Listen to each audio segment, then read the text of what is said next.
Hey, I'm Jonathan, the Shamu guy.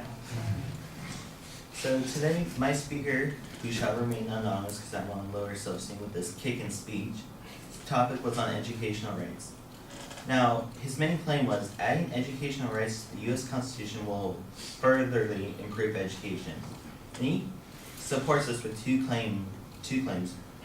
First claim, that the lack of government support in the case of education in schools. And the second claim, when government support is constitutionally required to better the education of Americans. Now, the first claim I'll be speaking about is the American educational system suffers a lack of government support. Now, he begins with the No Child Left Behind Act of 2001. According to my opponent, he claims that the No Child Left Behind Act of 2001 is staggering behind when it comes to educational rights of children. What he hasn't told us, or what we don't know, is that if the information he really gave us was from the year 2001. Now, if that's the case, I'm pretty sure it's changed over the past 14 years. His second point of his claim is that the United States is currently in 14th out of 40 educational countries.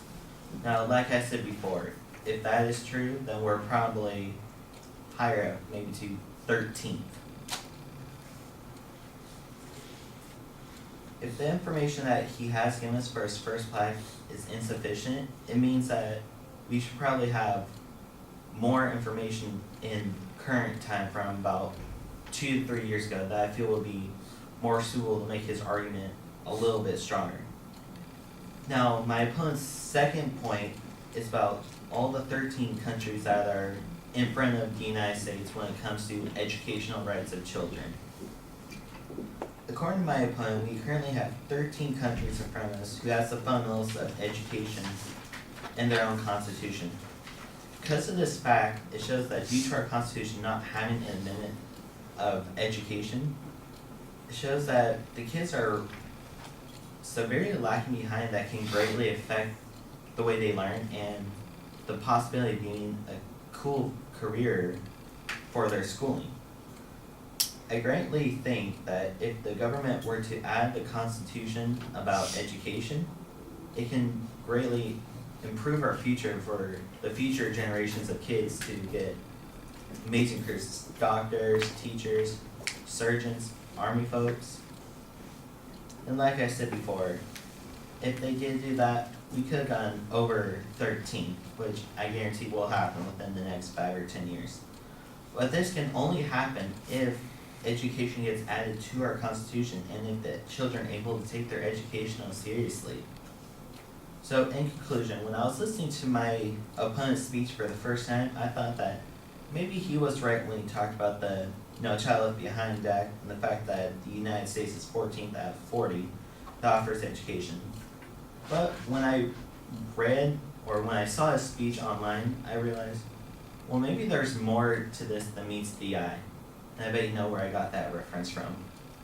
So that if the government lends a helping hand when we actually want them to, we can get the children the education that we need.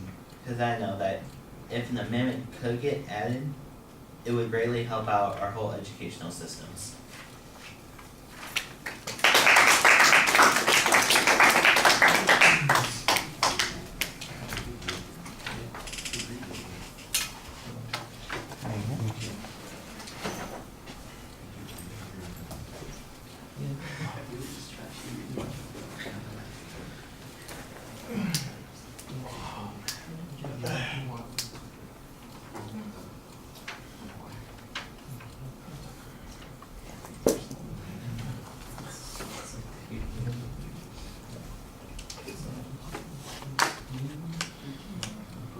All right, well, you advocate you identify the advocate's main proposition. You kind of get sidetracked discussing the No Child Left Behind law.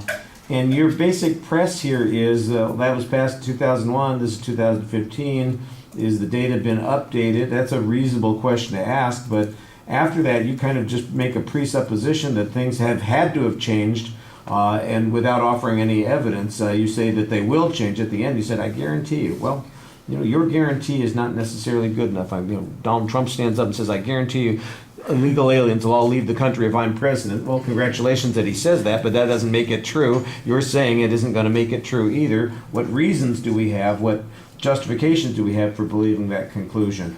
I mean, it seems like an odd press that you're saying, oh, we must have moved up at least one spot in a year or two. Okay, even if we did, that doesn't suggest that we're at the top, which is probably what the advocate's argument is on this point. At the end of the argument, it sounds like you're basically agreeing that if we had this in the Constitution, that it would improve focus on education and that people would take it a little bit more seriously, which is the advocate's claim. So basically, if you're taking the same position the advocate's taking, I don't have two people on opposite sides of the issue. I got two people who are advocating the same proposition, and that's confusing. Speaking of confusing, the evaluation form that I gave you is for the claim of fact speech, not the refutation speech. So I'm having to make some adjustments here. You're going to see numbers on the side. Those are based on the form for the refutation speech. Unfortunately, I don't have that right here to attach, so I'll have to do that later on so you'll be able to see. But they're kind of in the order in which they appear on the form there. And I think I did the same thing with you. You're going to have the wrong form there. All right, thank you.